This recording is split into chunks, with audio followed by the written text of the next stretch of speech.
The ambulance door slammed open with a metallic thud as the paramedic rushed through the ER entrance, his gloved hands pressing firmly on the chest of a pale teenage boy.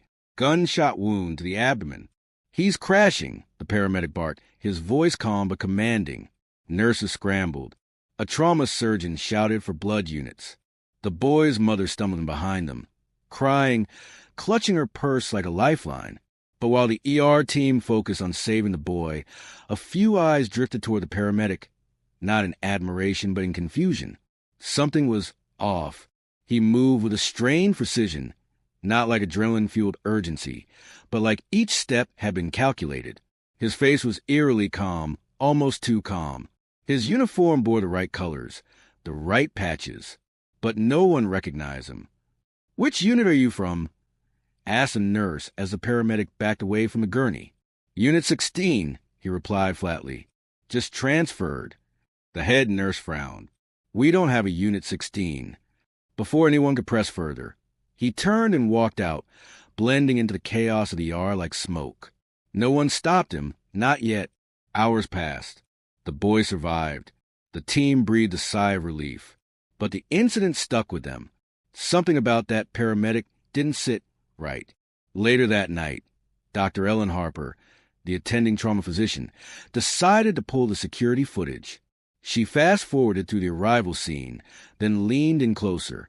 There he was, calm, efficient, but in the reflection of the automatic ER doors, something twisted showed in his shadow. Something wrong. She paused the video. Her breath caught. The man had no reflection. Her heart pounded. She rewound, watched again. Same thing. No reflection. Just an empty space where one should have been. Ellen sat back in her chair, pulse racing. Paramedics don't show up out of nowhere. They have IDs, files, partners. And they sure as hell have reflections.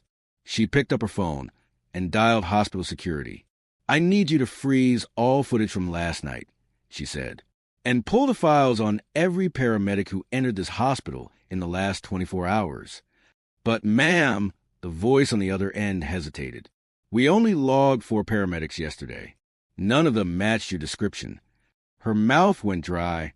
He wasn't supposed to be there at all. Dr. Harper barely slept that night. The shadow of that missing reflection haunted her, looping in her mind like a glitch she couldn't debug. By morning, she was already at the hospital security office, a coffee in one hand and a flood of unease in the other. The head of security, Gary Lewis, was waiting for her. "I pulled the footage you asked for. You're not going to like this." He clicked play. The same footage he watched the night before played again. The boy arriving, the paramedic performing chest compressions, and that strange moment where the automatic door showed nothing. Not his shadow. Not his outline. Just air. Gary leaned back, arms folded. Facial recognition ran 0 hits.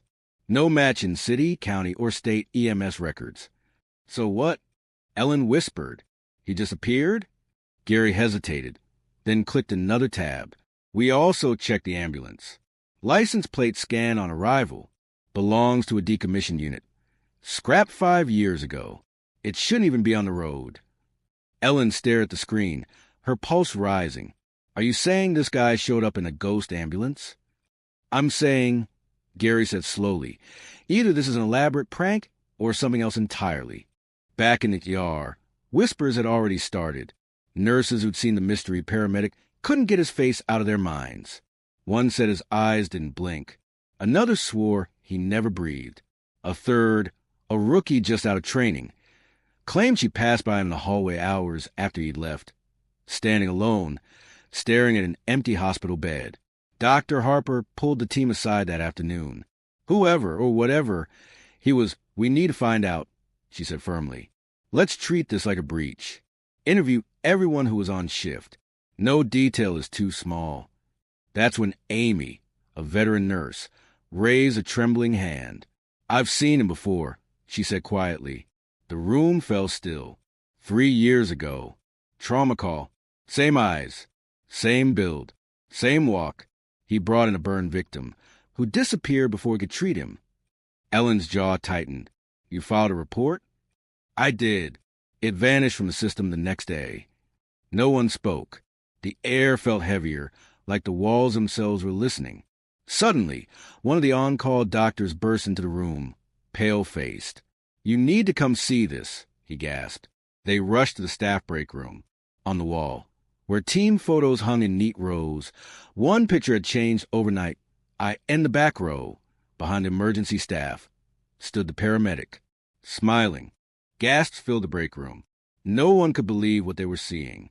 The group photo had been taken only 2 weeks ago during an EMS appreciation luncheon. Everyone in it remembered that day clearly, but no one remembered him. The paramedic stood in the back row, between two nurses who now looked visibly disturbed. His uniform was the same, his expression unreadable. A cold, tight-lipped smile that didn't reach his eyes. "That picture wasn't like that yesterday," Ellen said, her voice barely above a whisper. Gary, who had followed them in, pulled the photo from the wall.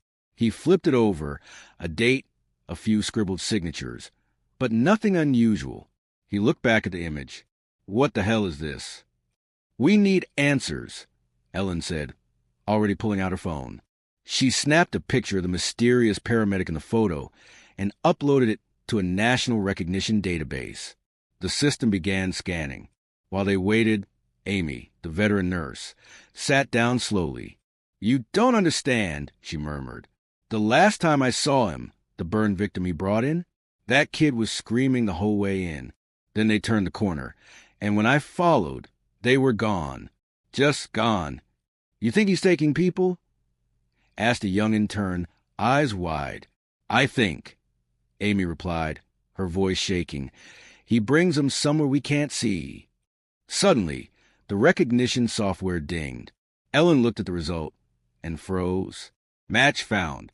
Name, Ethan Hale. Occupation, paramedic. Status, deceased. Date of death, October 19th, 2001. The room went silent. "What kind of sick joke?" Gary started. "It's not a joke," Ellen said. "He died responding to a mass casualty incident. Car pileup. His ambulance flipped off a bridge. They never found his body." Amy's lips trembled. "That's the same man. I swear to God." Someone pulled up an old article. A grainy black and white photo of Ethan Hale stared back at them. Same jawline, same intense eyes, same uniform. Ellen stared at the screen, heart pounding. If this is real, he's been showing up for over 20 years. The intercom crackled to life. "Code blue. ICU. Room 614. The team jumped. That was the teenage boy's room. Ellen bolted for the ICU, followed by half the team.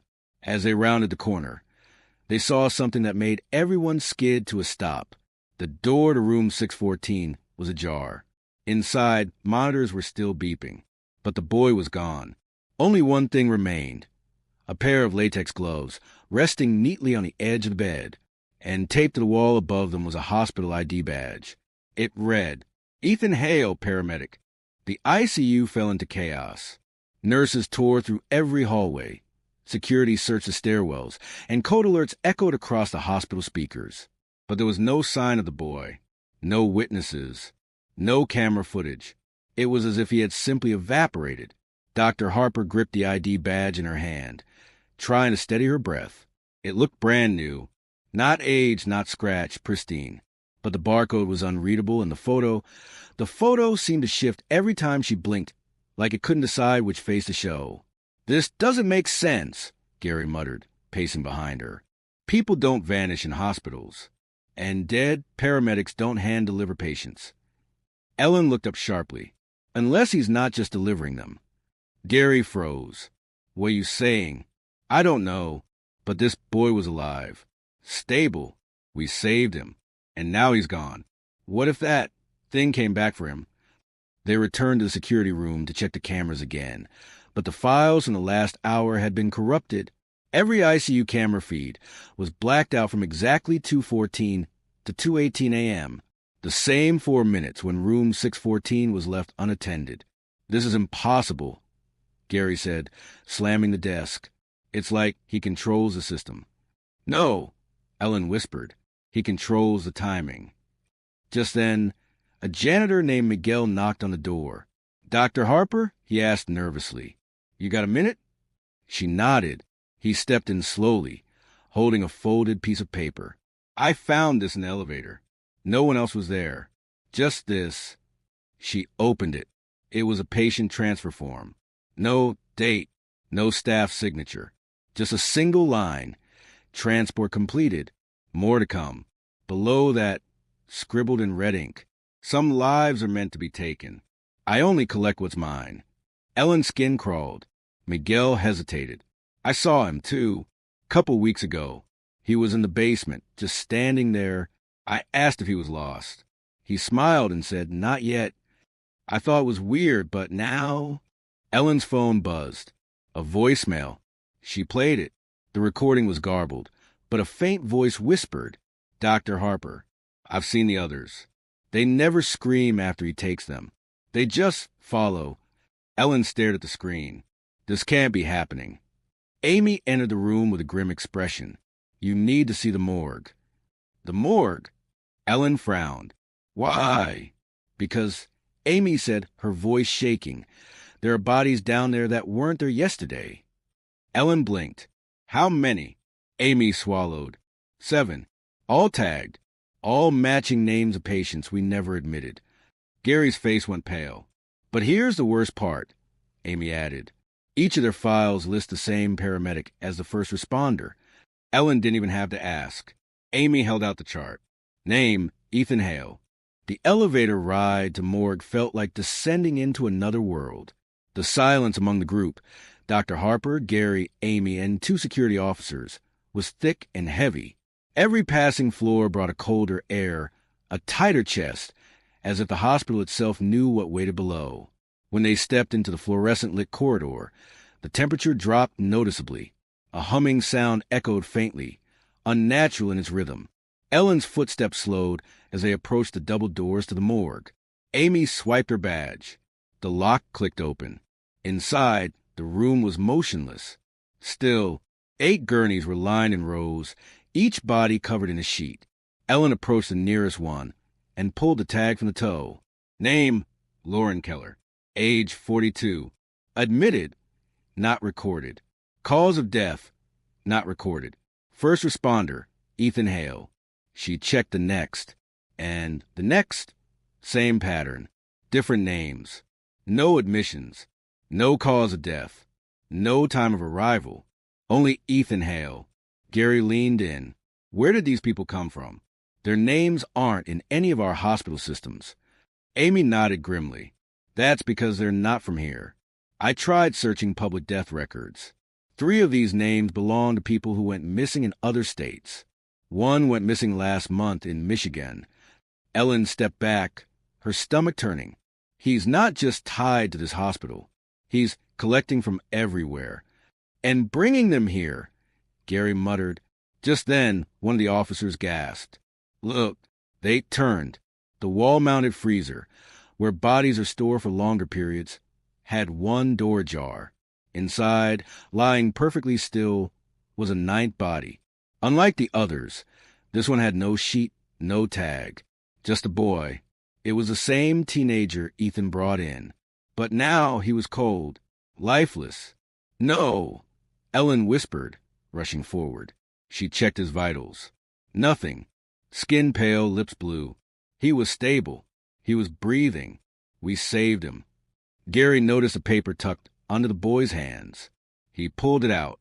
A handwritten note. You fixed his body, but not his fate. I only finish what's already broken. Yach. Ellen felt her knees buckle. Suddenly, the room lights flickered. One by one, the drawers in the wall began to slide open by themselves. Click, slide, click, slide. The motion was slow, methodical. Gary drew his flashlight, sweeping the room. This isn't right. We need to get out of here. As they turned for the door, they heard it. A whisper, soft, low, right behind them. Don't worry. Doctor, you're on the list too. They spun around, but the room was empty. The lights cut out, and in the darkness, footsteps began to approach. The footsteps echoed slowly through the pitch-black morgue, deliberate and steady. like someone walking without the need to hide, without the need to rush. Dr. Harper's heart pounded in her chest as she pressed her back against the cold metal wall. Her breath felt too loud.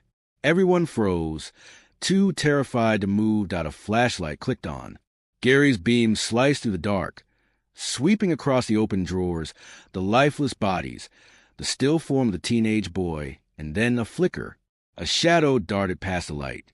Too fast to catch, but too large to ignore. "Did you see that?" Gary whispered, his voice shaking. Ellen nodded, unable to speak. Another whisper crept through the dark. "Some souls want to be saved. Others know where they belong." Amy gasped, clutching Ellen's arm. "He's here." The second flashlight clicked on. The security officer, white as a sheet, aimed it toward the far wall. And there, standing by the freezer, was Ethan Hale, still in his paramedic uniform, still wearing that tight, unreadable smile. Only now his eyes were black. "Hollow. Empty. Why?" Ellen managed to say, her voice cracking, "Why are you doing this?" Ethan tilted his head, as if amused by the question. "I'm not taking them," he said calmly. "They come to me." He pointed toward the drawers, where the bodies now sat upright, staring silently, eyes open. They were forgotten, abandoned, lost in systems, buried under paperwork, missed by the living. "I don't take. I collect what's already gone." "You're not real," Gary snapped. "You're a ghost, a glitch, a lie." Ethan's expression darkened. The air grew colder. "I was real once. Before your world let me die in silence. Before I spent 6 hours trapped in a crushed ambulance, radio dead, legs pinned. I waited and waited, but no one came." He stepped forward. The lights flickered again. "So I made sure no one would be left behind like me." Ellen shook her head. "You're taking people who were alive. That boy was marked the moment the bullet hit him. You only delayed what was written." The teenage boy's body twitched. Everyone screamed, but he didn't sit up. He simply disappeared. One blink, he was there. Next blink, he was gone. Gary stumbled back. "We need to go. Now." But the more door slammed shut. Locked. Ethan stood still, unmoving. "I don't want you," he said, eyes fixed on Ellen. "Not yet." The lights burst back on. He was gone. The door creaked open slowly on its own. The group fled. By morning, room 614 was sealed. The morgue was locked down. But word spread. Staff transferred. Patients requested other hospitals. Nobody wanted to work the night shift anymore.